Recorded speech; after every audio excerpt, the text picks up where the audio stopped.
வணக்கம். சாட் ஜிபிடிக்கு புதிய வில்லன் பிறந்தாச்சு. Deep seek.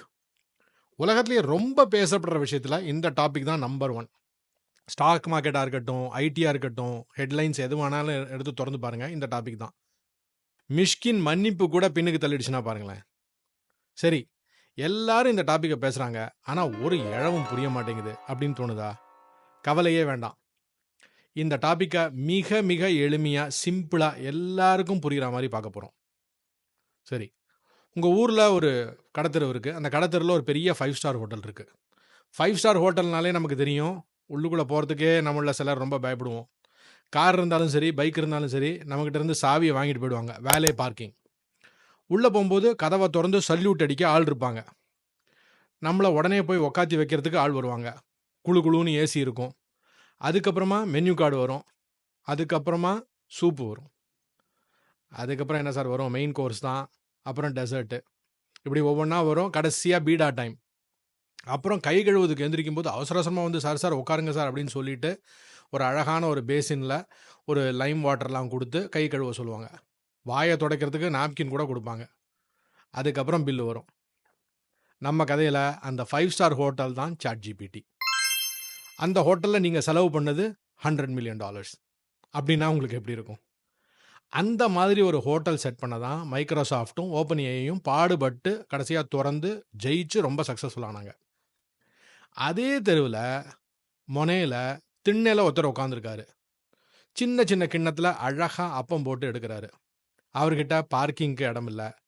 கதவு திறந்து விட கதவே இல்லை. உள்ளே கூட்டிகிட்டு வர ஆள் இல்லை. மெனு கார்டு ஒரு சின்ன தள்ளு வண்டியில் ஒரு பலகையில் எழுதி வச்சுருக்காங்க.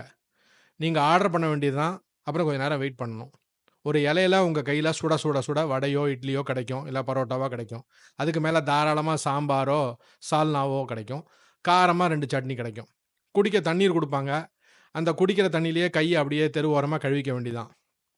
கையில் தான் கர்ச்சீஃப் எடுத்துகிட்டு போவீங்கல்ல, அதில் தொடச்சிக்க வேண்டியதானே. டேஸ்ட் எப்படி இருந்தது? அந்த சாட் ஜிபிடி கடையை விட இது சூப்பராக இருந்ததா? பில்லை பார்த்தீங்களா? அந்த பில்லு $6 மில்லியன் தான். அந்த கடை தான் டீப் சீக். உடனே ஐடியில் இருக்கிற கம்ப்யூட்டர் ஃபீல்டில் இருக்கிற எல்லாரும், என்ன சார் இது 7th பாஸ் 12th ஃபெயிலுங்கிற மாதிரி கதை சொல்கிறீங்க, இது போங்கு சார் அப்படின்னு நீங்கள் சொல்லலாம். ஆனால் ஒரு விஷயத்தை எளிதாக புரிய வைக்கிறதுக்காக கொஞ்சம் மிகைப்படுத்தி சொன்னோம், அவ்வளோதான். இப்போது சாட் ஜிபிடி கடைக்கு வருவோம். அங்கே $100 மில்லியன் சார்ஜ் ஏன் ஆகுது? ஏன்னா அது 5 star hotel sir. Microsoft 100,000 chef, data analyst, AI அனலிஸ்ட்டுன்னு எல்லாம் பிஹெச்டி படித்தவங்கெல்லாம் உள்ளே போட்டு வச்சுருக்காங்க. அதே மாதிரி தான் ஓப்பனையும் இன்வெஸ்ட் பண்ணி அவங்க 2 பேரும் சேர்ந்து தான் கலந்து தயாரிக்கிறாங்க, சாப்பாடு தயாரிக்கிறாங்கன்னு வச்சுங்களேன். பல இடங்கள்லேருந்து மெட்டீரியல் வரணும், அவ்வளோ பெரிய இடம் கட்டணும், பிஆர் பண்ணணும், எல்லாருக்கும் சம்பளம் கொடுக்கணும், எல்லாம் இருக்குல்ல, செலவு இருக்குல்ல. நம்ம மொனக்கடைக்கு எந்த பெரிய செலவும் கிடையாது. யூனிஃபார்ம் கூட கிடையாது.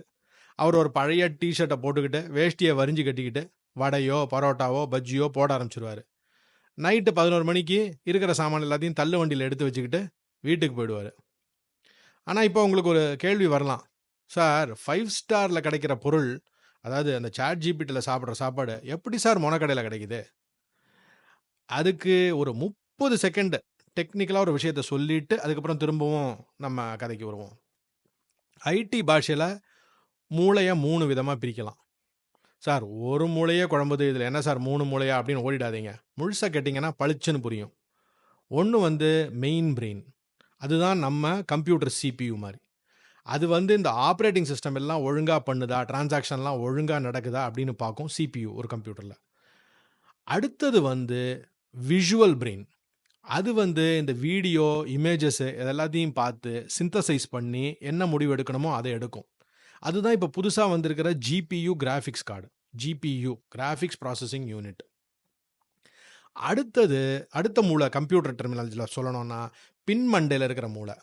அது இந்த 2 மூளையும் என்னெல்லாம் பண்ணுது அப்படின்னு பார்த்துக்கிட்டே இருக்கும். பிரச்சனை எல்லாம் எப்படி ஹேண்டில் பண்ணுறாங்க, ஏதாவது பண்ணால் எது சால்வ் ஆகுது, அது வந்து இவங்ககிட்டேருந்து கற்றுக்கிட்டே இருக்கும். அது வந்து லேர்னிங் பிரெயின். இப்போது அந்த லேர்னிங் பிரெயின் தான் ஏஐ மாடல். சிபியு பார்த்தாச்சு டிரான்சாக்ஷனுக்கு, ஜிபியு பார்த்தாச்சு விஷுவல் ப்ராசஸிங்க்கு, அதுக்கப்புறம் லேர்னிங் பிரெயின் பார்த்தாச்சு. இப்போ இந்த லேர்னிங்க்கு எக்கச்சக்க டேட்டா தேவைப்படுது. அது எப்படி படிக்கிறதுன்னு சொல்லி கொடுக்குன்னா, கிட்டத்தட்ட வந்து ஒரு பெரிய பணக்கார பையனுக்கு வந்து ஒரு ஐஐடிக்கோ நீட்டுக்கோ கிளாஸ் எப்படி எடுக்கணும், அதுக்கு வந்து எத்தனை வாத்தியாரங்களை போடுவீங்க, எத்தனை டியூஷன் சொல்லுவீங்க, ஒரு அதுக்கு வந்து எவ்வளவெல்லாம் செலவு பண்ணுவீங்களோ அதே மாதிரி தான் இது அந்த பையனை படிக்க வைக்கிறதுக்கு என்னெல்லாம் செலவு பண்ணுவீங்களோ அதுக்கு ஈக்குவலண்ட் மாதிரி தான் இந்த ட்ரைனிங் மாடல்ஸும். அப்போ அதுக்கு பலவிதமான டெக்னிக்ஸ் தேவைப்படுது, அதனால காஸ்ட்டும் ஜாஸ்தி ஆகுது. ஓகேயா? டீப் சீக்குக்கு நம்ம 12th ஃபைல் பையன் மாதிரி தெரு விளக்குலையும் படிப்பாங்க. இந்த பணக்காரன் பையன் தூக்கி போட்ட கம்ப்யூட்டர்லாம் எடுத்துகிட்டு வந்து படிப்பார்.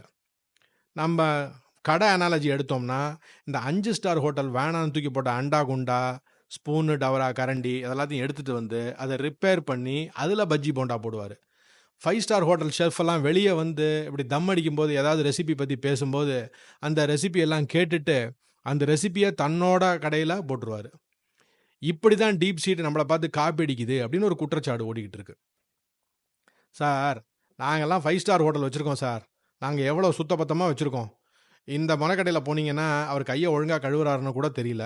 அந்த குடிக்கிற தண்ணியில் வியாதி வரும் சார், அந்த தண்ணி ரொம்ப நேரமாக வெளியே ஓப்பனாகவே இருக்குது சார் அப்படின்னு நம்ம சொல்லுவோம்ல. அதே மாதிரி தான் அமெரிக்கா டீப் சீக்கை பார்த்து, சார் அவன் சைனா கடைக்காரன் சார், அவன் போட்ட கடையில் அங்கே அந்த டேட்டாலாம் பத்திரமா இருக்காது சார், அதை தவிர எங்களை பார்த்து நிறைய கற்றுக்கிட்டாங்கன்னு சொல்கிறத விட காப்பி அடிச்சிட்டாங்க சார், அதுவும் எங்கள் பர்மிஷனே இல்லாமல் காப்பி அடிச்சிட்டாங்க சார் அப்படின்னு சொல்கிறாங்க. அதனால் அந்த சைனீஸ் கடையை நம்மளால் எவ்வளோ தூரம் நம்ப முடியும்னு தெரில சார் அப்படின்னு பேசிக்கிறாங்க. சரி, நம்மளே என்ன பண்ணுவோம், 2000 ரூபா கொடுத்து மசால் தோசையை 5 ஸ்டார் ஹோட்டலில் சாப்பிடுவோமா? அது என்னைக்காவது ஒரு நாள் பண்ணலாம், ஏன்னா ஒரு பந்தாக்காக ஒரு ஆசைக்காக நம்ம பண்ணலாம். ஆனால் தெருமுனை கடையில் இவ்வளோ சூப்பராக இருக்கும்போது எதுக்கு சார் 5 ஸ்டார் ஹோட்டல் அப்படின்னு தானே நம்ம நினைப்போம். அப்படியே எல்லாரும் நினச்சா அந்த 5 ஸ்டாருக்கு யார் வருவா? சில பணக்கார பசங்க வருவாங்க, செலிபிரிட்டிஸ் வருவாங்க, நடிகைகள் வருவாங்க. அதே மாதிரி தான் டீப் சீக்குக்கும் சூடு பிடிச்சிருக்கு. அமெரிக்கா மார்க்கெட்டுக்கு இப்போதைக்கு இந்த சைனா கம்பெனி ஒரு செக் வச்சுருக்கு. இப்போ ஓரளவுக்கு புரிஞ்சிருக்கும்னு நினைக்கிறேன். சாட் ஜிபிடிக்கு ஏன் இவ்வளோ இன்வெஸ்ட்மெண்ட் தேவைப்படுது, ஆனால் மொனக்கடை மாதிரி இருக்கிற டீப் சீக்குக்கு ஏன் கம்மி ஆகுதுன்னு. இப்போ நாம் சொன்ன உதாரணம் வந்து டக்குன்னு எல்லாரும் புரியறதுக்காக சொன்னோம். அதுக்காக மூளை இப்படிலாம் வேலை பண்ணாது சார், பயாலஜியில் அப்படிலாம் எங்களுக்கு சொல்லிக் கொடுக்கல சார் அப்படின்னு எல்லாம் மெடிக்கல் ஆள்லாம் வந்து கலாய்க்காதாங்க. அப்படியே கலாய்ச்சாலும் கமெண்ட்டில் அன்பாக கலாய்ங்க, ஓகேயா? மீண்டும் சந்திக்கும் வரை நன்றி பாராட்டி விடைபெறுவது உங்கள் காந்தன்.